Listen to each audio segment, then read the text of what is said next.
Hi, friends. Out there, I was talking with famous people, and on my way home from work, it's a longer drive home. Obviously, there's a lot more traffic going out of downtown at 6:30 than there is going into downtown at 3:30. But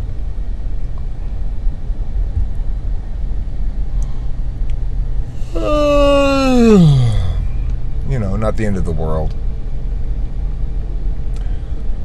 It looks like it's moving okay today, I guess. It's really a day-to-day thing. Like, last Friday I got home super quick compared to like maybe an hour and 20 minutes. And I got to work like in 45 minutes last week, and I got there really quick today as well. I got probably in about an hour or so, or a little less maybe, which is quick for downtown. Anyhow, that's not the topic of this video. The topic of this video is naysayers, allies and enemies, expectations and realities. So I had a conversation that had more of an impact on me than it should have, or something like that. I had this conversation yesterday with Taylor and Kim. Taylor wanted to advise me regarding the wisdom of my course, or lack of wisdom of my course, regarding the police and stuff.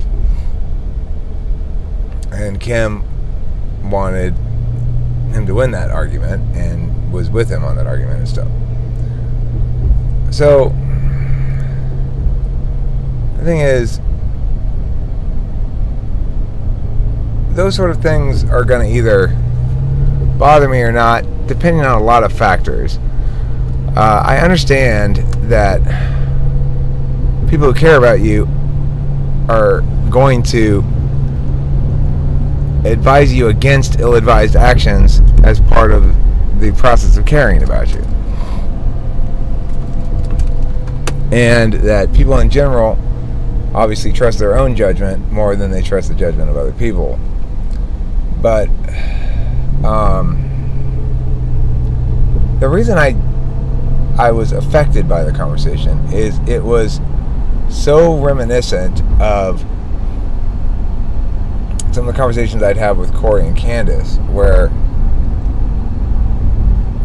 I'm explaining why what I am doing is what I should be doing, and how what they should be doing is supporting me. It went a lot better than those conversations with Candace and Corey did, because Taylor understood what I was getting at, I think, in pretty short order. And in fact, towards the end of the conversation, I left so that he and Kim could talk privately. And I don't know what he said, because they talked privately, obviously, but it had some impact on her. And I didn't really have a chance to chat with her or anything after that conversation, because I had to go to work. And then when I got back, she was out to dinner with her friends. And then when she got back, she was drunk and passed out. And then when I went in to go have sex with her, she was already passed out. And then we never really talked about it at all. But so I appreciate Taylor's initiative in that area, because I know at least the very first thing he was saying to her before I left so they could talk privately, along the lines of the need for her to be at least publicly supportive of me. And it's funny, I'm not that worried about other people's perceptions of how Kim treats me. It's like it doesn't rise to the level of significance that I ought to care about it, and I just generally don't. But I do care about how she treats me, but I don't care about what others perceive about how she treats me. So the public thing, while smart to say and usually correct, doesn't really apply here. I want her to support me tend to defer to my superior judgment and things like this. It's a trust issue.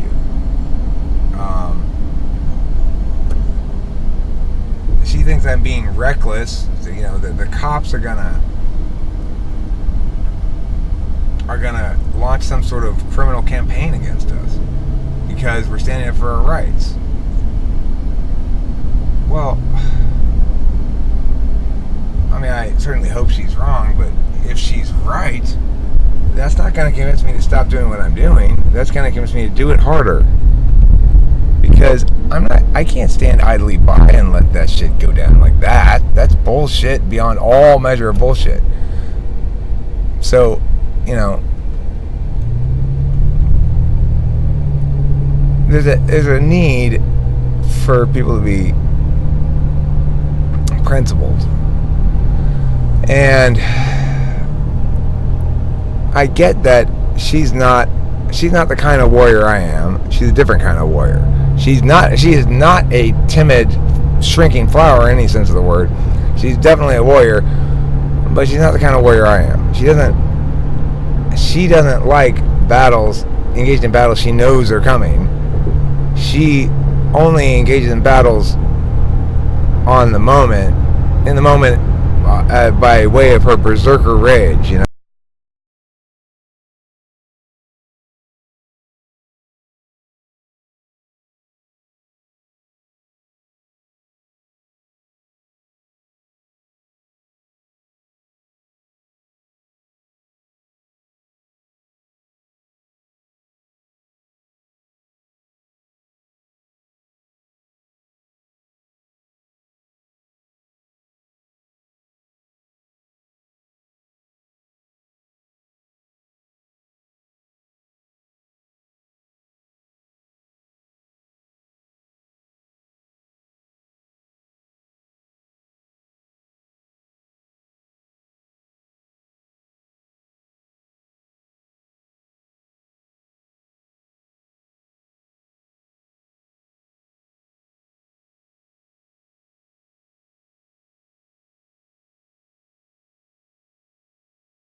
Reasons why this is a good idea boil down to, well, because it's me and I know what I'm doing, and I can respect the fact that nobody wants to accept that kind of reason. It's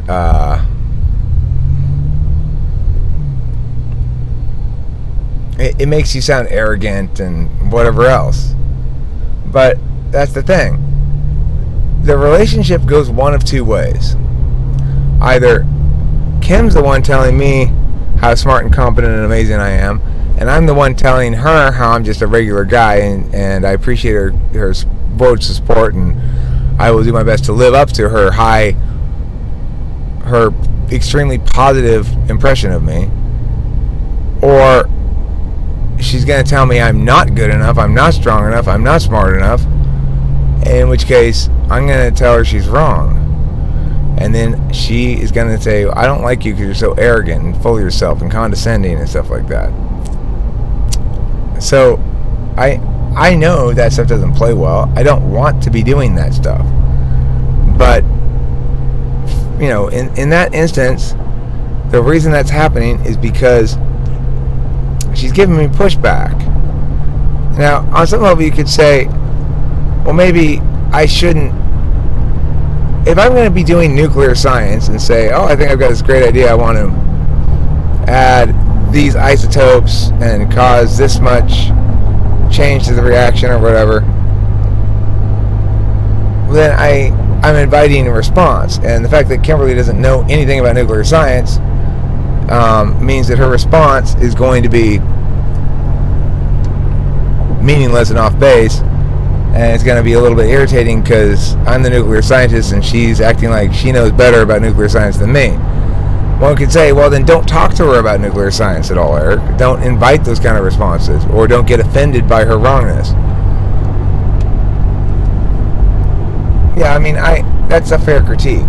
At the same time, despite my appearances of high self-esteem or confidence or arrogance or whatever, I mean, I don't see myself as particularly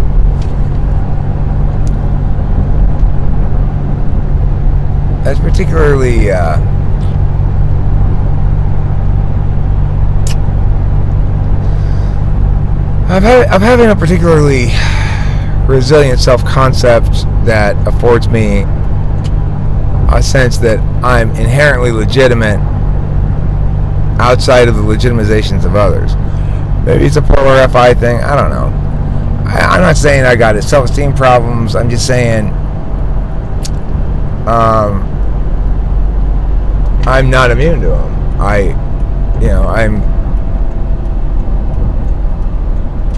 I look to the perceptions of others to legitimize my sense of who I am and that I'm doing things right.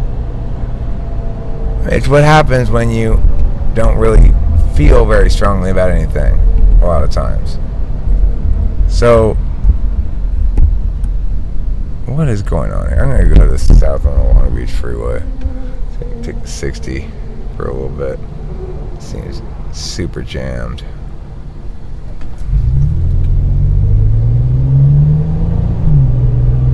So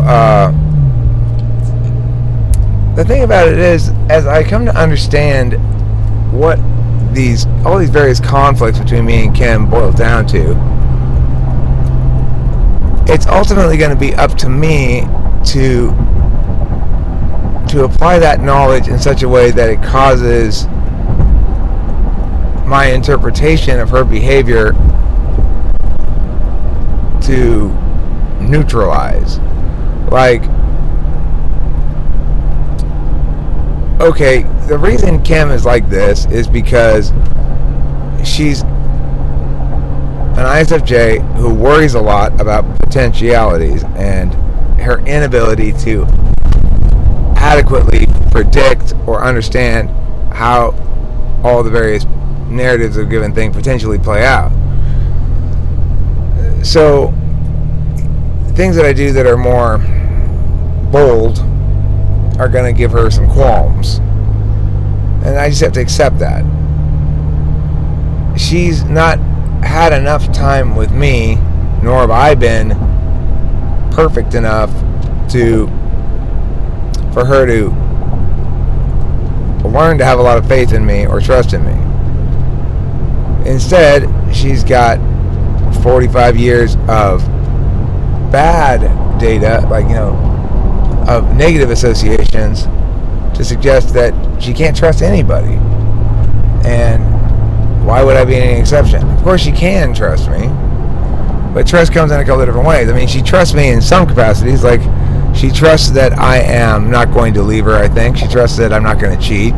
She trusts that I have her interests at heart, but she doesn't trust my judgment. And in that regard,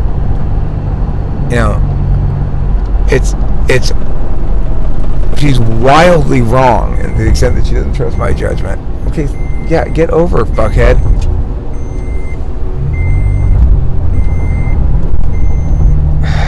These people. Stop! Fucking goddamn fucking car. Thinks my bag is a person sitting in the chair, and so it's like, oh, you gotta put your seatbelt on. So, okay, I have a feeling the audio might cut in and out of this thing because this cord that sticks in the bottom of it kind of is loose. So, you know, it's like the fact that she assumes I'm going to be wrong. It's not entirely unfair. It's like I do tend to mess things up a couple of times before I get it down.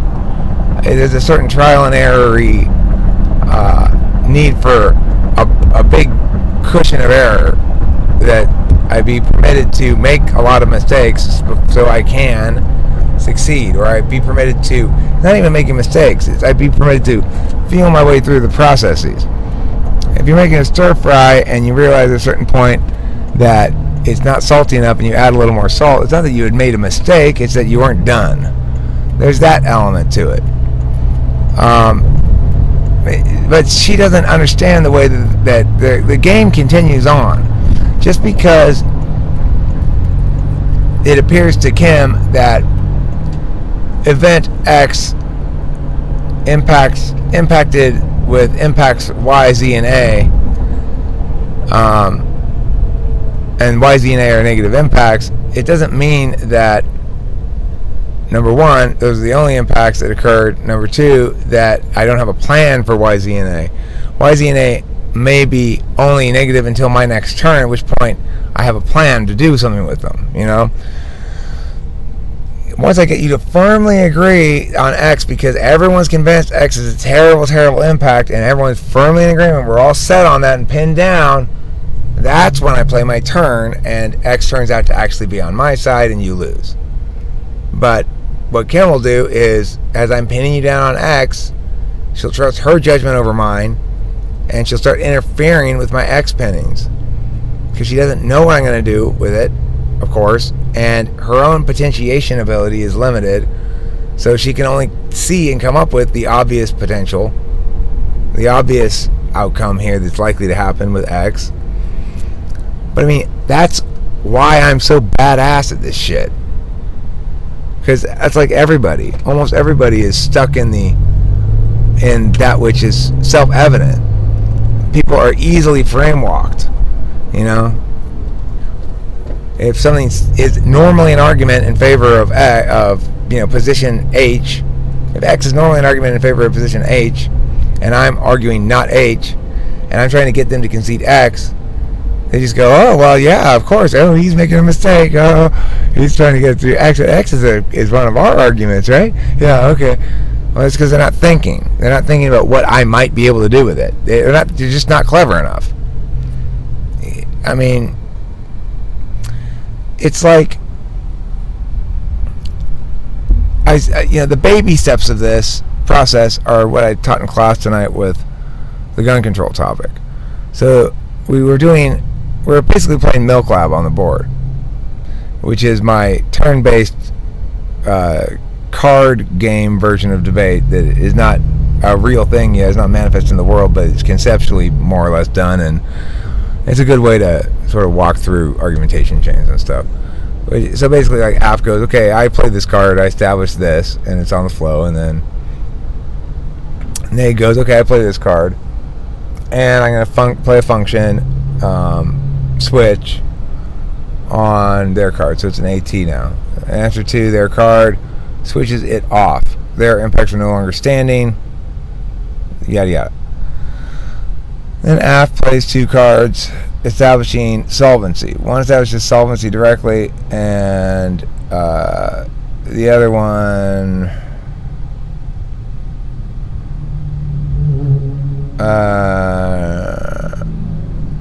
I guess uniqueness or something. It was like handguns are mostly often used for crimes compared to rifles, something like that. So then when the neg played their next two cards.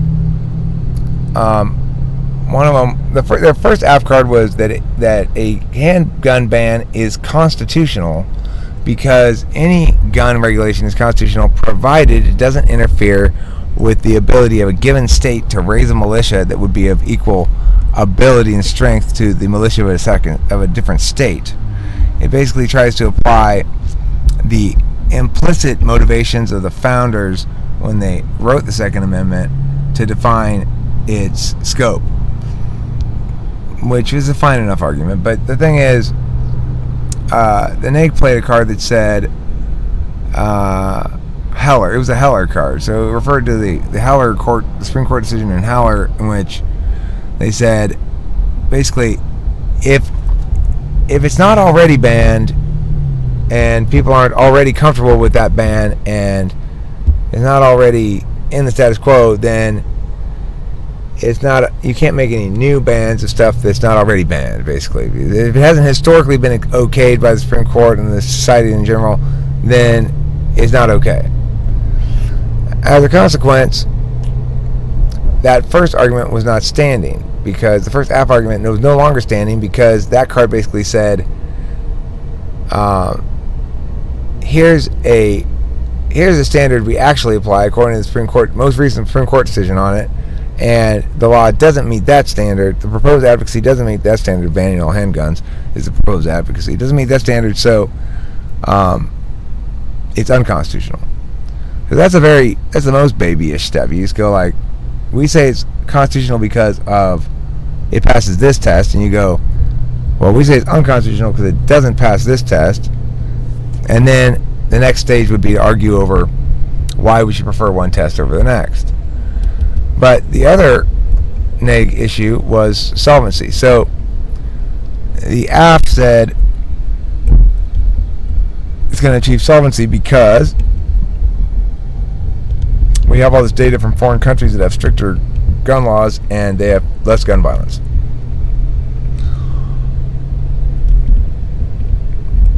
Additionally, we can see in our own culture that, people don't, you never hear people committing crimes with assault with rocket propelled grenade launchers or bazookas, and the reason is because people can't get them because they're illegal. So that is used to justify that gun laws work, that in fact we can reduce gun violence by banning guns. Well, Nick played a card that if you were really, really terrible at seeing links, you still wouldn't understand why this is relevant. They played a card that said printing of making the dissemination of plans to make a gun on a 3D printer is protected speech. So, let's pretend you're really, really bad at seeing links. You go, well, that doesn't have anything to do with anything like here, because just because that's protected speech, that's not related to the handgun ban. I mean, so people can pass out their plans for making handguns on 3D printers. That doesn't mean anything. Well, you point out the problem here is one of actuality. Like, if in fact a handgun ban is implemented, there's a resultant balloon effect. You push down a balloon in one place, it pops up in another place. And the balloon effect in this case would be to encourage the acquisition of 3D printers and the making of 3D printer guns, both as a means of bypassing the law and as a means of expressing autonomy. Like, no, I don't accept that you're in charge of making these decisions for me, so I'm going to have a workaround your authoritarian bullshit. That in fact, if you did ban them, it could dramatically increase the number of guns being printed out and made by 3D printers, and those guns are more or less untraceable And there are no regulations on those guns. So if you want more regulation, then don't implement this gun ban. That's a turn on solvency. It says, to the extent that your thing does achieve solvency and prevent real guns from happening, it will only increase the number of these other kind of guns, which are worse, and undermine the effectiveness of any handgun ban entirely. A plastic handgun or 3D printer handgun is not subject to many of the existent security measures that are reliant upon there being metal in the gun. So, since the Supreme Court has already ruled that the ability to make 3D handguns which is enabled by the dissemination of the plans, that ability is protected speech. If a person were to print a 3D on a 3D printer a handgun and have a gun that way, well, even if it were covered by the ban, there wouldn't be any transaction going on, right? It's like nobody's buying the gun, so there's no sort of background checks you can do. There wouldn't be any way to keep track of the individual gun or link it to, like, ballistics go out the window too, right? As far as I know, I don't think a gun made on a 3D printer is subject to the same sorts of ballistics identification that a regular gun is. And it has to do with, minute distinctions in the rifling and the barrel and stuff like that that give a unique signature to any given regular handgun. I don't suspect it would work that way with the 3D printer gun, but I could be wrong about that. But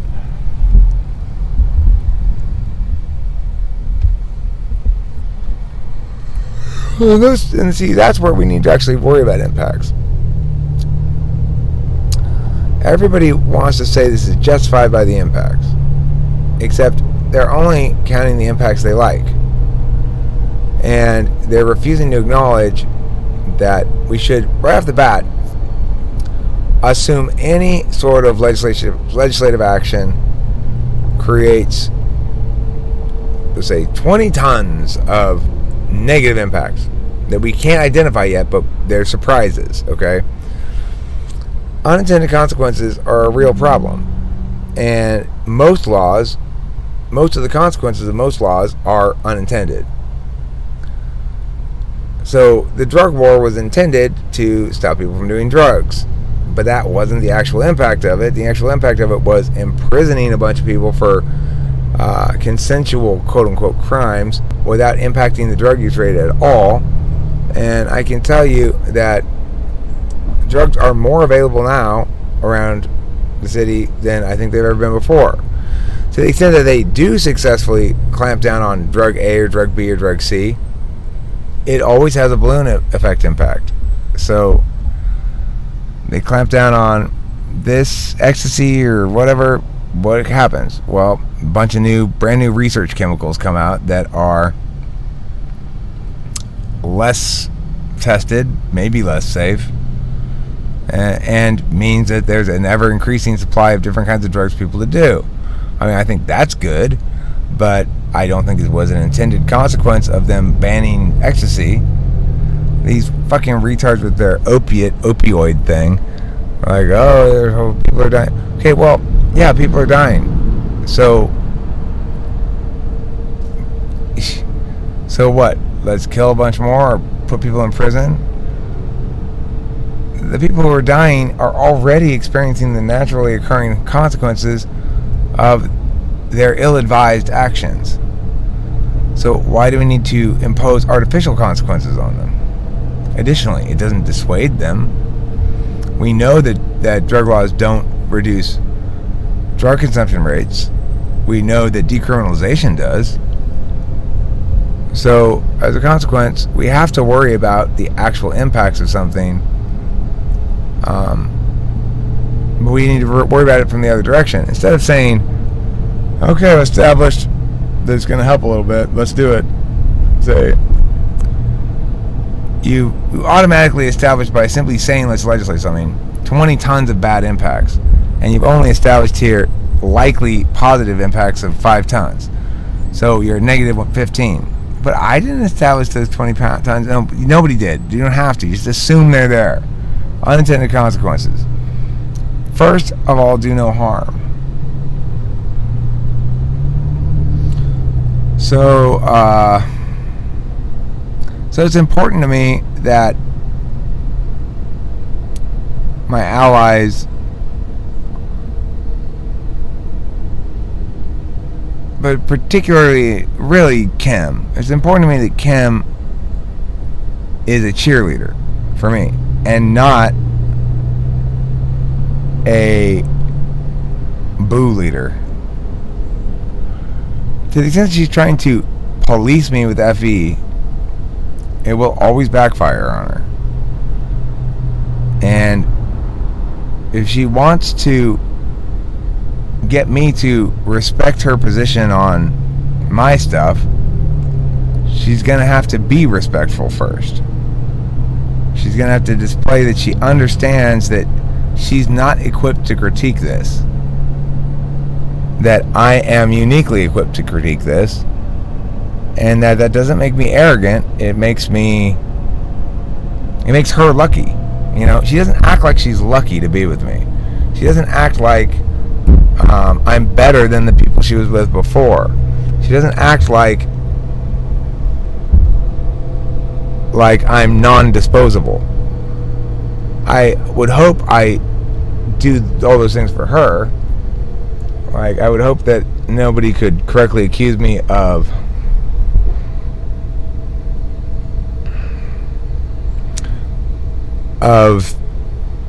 indicating that she's not superior to my previous people. She absolutely is. She's the best match for me I've ever encountered.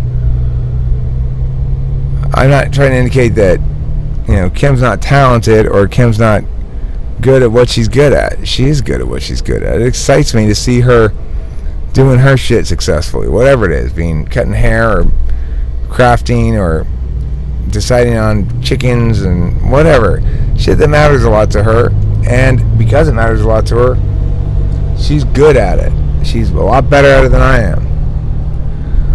So I don't go there and critique her design ideas. I don't go, you know, Kim, that doesn't go with that. Those curtains do not go with this ottoman, and what were you thinking? What terrible taste you have. If I were to do that, she'd become very upset, I don't doubt. And with good reason. Why aren't I celebrating the strengths and talents of Kimberly? And being humble enough to go, well, this is her area of expertise, so I'm going to defer to her on this. And then that's what's happening in her conflict with me, is that she's critiquing my TI, but she's not equipped to critique it. And as a consequence, what she's really doing is just shitting on me. It's not like she might be critiquing my FE, I don't know, and I don't like being critiqued on FE. However, if she's disputing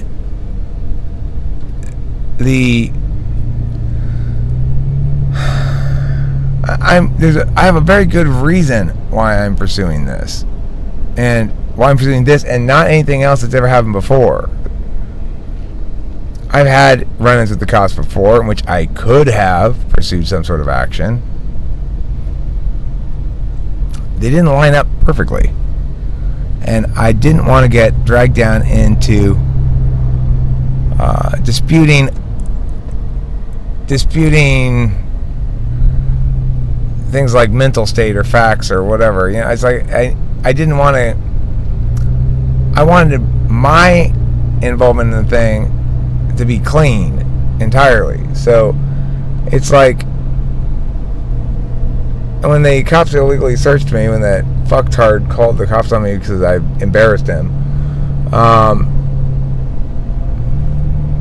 I wasn't at that point perfectly clean, because as far as they were concerned, I could have been a mentally unstable person, and they had some reason to believe that because that's the lie that they were told. So if I am truly mentally ill, they still shouldn't search me illegally like that.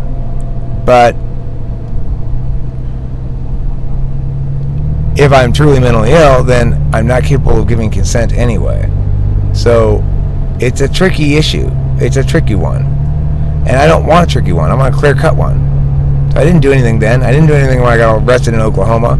It was reasonably clear-cut that the cop shouldn't have given me special treatment and let me go when he wasn't supposed to, and blah, blah, blah, and that he should follow the fucking rules.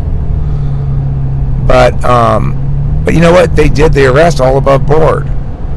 They met all the criteria in the courts. I might think it's wrong, but I also know the law and the case law. So legally, I knew I didn't really have many legs to stand on there. It wasn't going to fly in court. In contrast, in this instance, I'm right. And as a consequence, I will either win or appeal until I'm vindicated, because I can successfully anticipate every challenge I'm going to face along the line here, and I know why I win them all.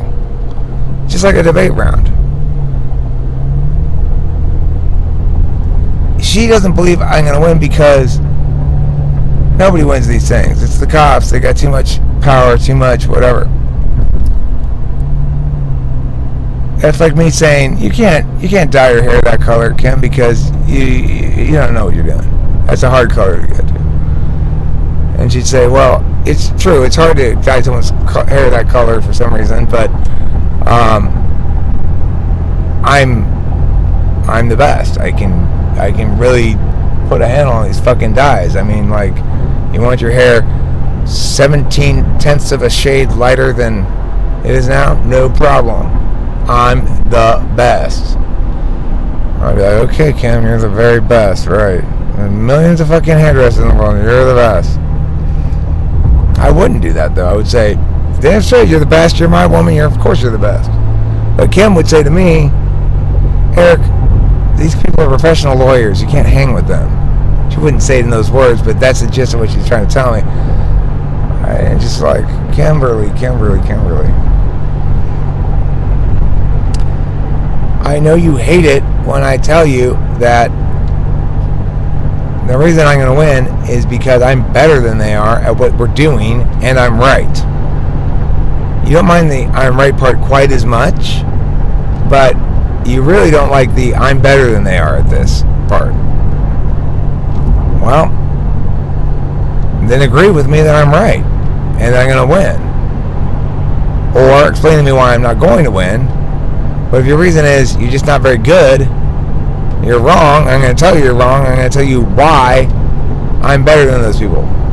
And then you're going to be further angered at me because I'm being arrogant again. Then stop fighting against me and work with me. Be on my team. If you don't want to be on my team, then you can expect me to explain to you why you should want to be on my team until you either agree with me or leave. I don't want to have a non-teammate as a mate. So you need to be a teammate. And being a teammate comes with certain responsibilities. You can't both be a teammate and side with the enemy. And if you are doubting my ability to handle this shit, if you're doubting my competence, you're doubting my skill level, and assuming the enemy is going to be better than me, you're not being a good teammate. And you're also not being a good reality evaluator. And I don't expect you to be very good at evaluating the realities associated with this. You don't necessarily have the metrics required to determine whether or not I really am better with those people. That's fine. So that's one of the circumstances in which you prioritize loyalty, and you say, well, of course you are, because I'm with you. If you had an objective reason to doubt me, that would be an occasion perhaps to very hesitantly ask me to reassure you as to why it is that this hesitancy of yours ought not be determinate. Instead, you want to attack me in hopes of breaking down my strength so that I won't use it. That's not okay, because it causes real damage. You see, I'm a time wizard, and I don't need to be sidetracked into bullshit. Being a time wizard means knowing what's pinned down and what's not. And so you're supposed to be pinned down on my side of the flow when you are getting up from where you're supposed to be and disrupting the progress of the process by opposing me in ignorance. You know, if I don't know, then I'm going to default to Eric's wrong and is going to lose.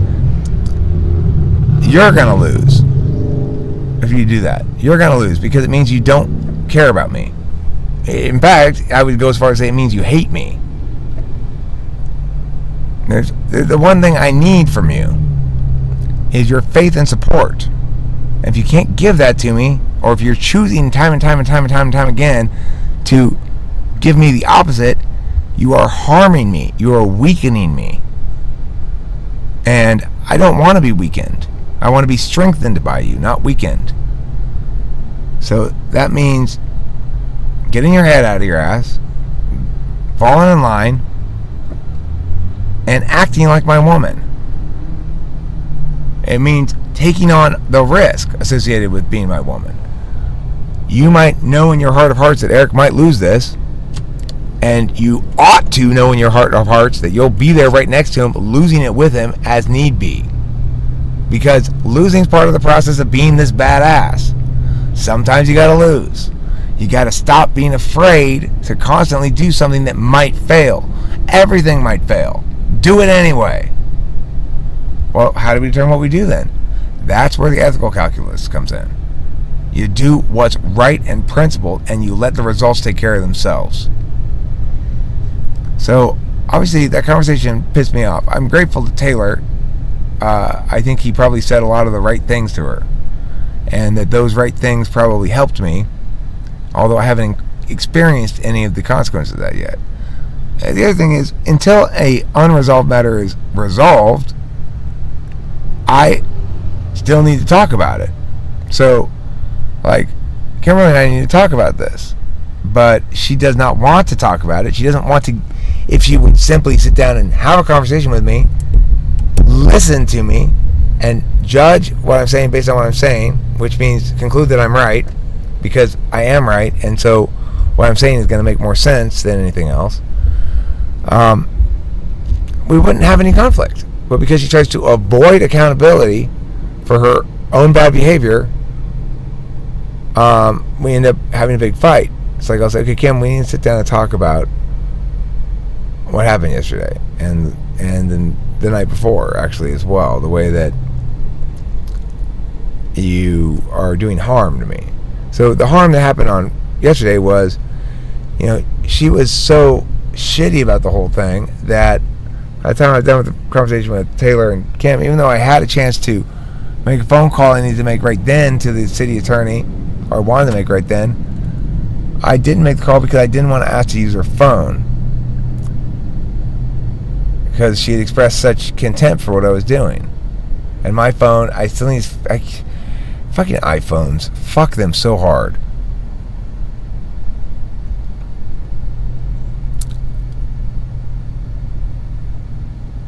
So, you know, loyalty is extremely important to me. And, you know, the most important loyalty, the loyalty I need to see the most, is loyalty for my woman. 100%. No questions asked. She needs to be on my fucking team. I never want to hear that woman working against me again. It's unacceptable. I've been telling her this for a year too. Work with me, not against me. I need you on my team, not against me. And, you know, she she is so accustomed to nothing withstanding any weight.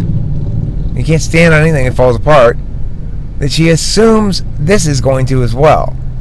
And so as soon as she has a choice to work with me or against me, she defaults to, Eric's gonna fuck this up. Why would I work with him? I gotta oppose it so he doesn't fuck it up. Of course, opposing me fucks everything up, because if she opposes me and I fail, it's no longer my fault. I can't be accountable for it anymore because she wasn't doing her job. She needs to support me, and then when I fuck it up, I will take all the accountability. I will be the one entirely responsible because she did her part. She trusted me. It still didn't work out. Not because I'm not trustworthy, not because she was wrong to put her trust into me, but because it's a bigger picture thing. Success means winning 2 out of 3 times. It also means losing 1 out of 3 times. Every time Kim sees a loss, she's unable to reflect on the fact that this is part of the process. If we want to be winners, then we're going to have to understand that it's not going to be 100% of the time. And while we may want to move it closer to 100%, that's probably ill-advised. The experimentation, the taking chances and risks, the trying things out part is part and parcel of how it is that I came to be so successful at what I'm successful at. I'm not afraid to fail. And Kim needs to internalize that it's a value that we need to uphold. Eric's fearlessness and willingness to take risks that are informed intelligently by the circumstances is the biggest gift I've ever gotten in my life.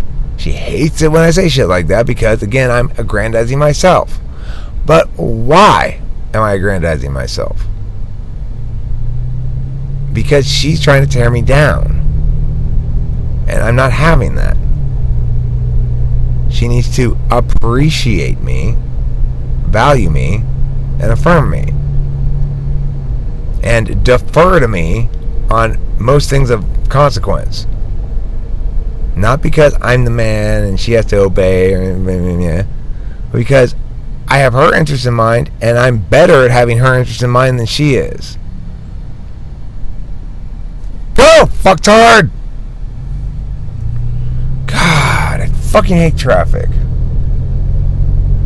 Anyway, you can tell I'm a little pissy right now.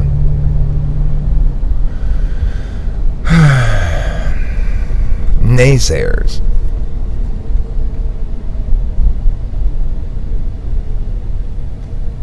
And the thing is, of course, you have to be tough to be successful in life, in the sense that you've got to be able to hear some naysaying, persist through it, and not be dragged down by it. And some people do so by being motivated by the naysaying, like, I'll show you. Others by ignoring it. But none of us are impervious to handicapping.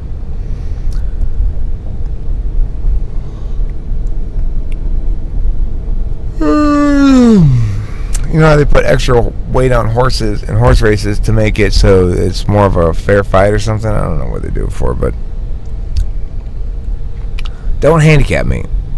Do not put extra weight on me to try to make me run slower because you're afraid I'm going to lose this race.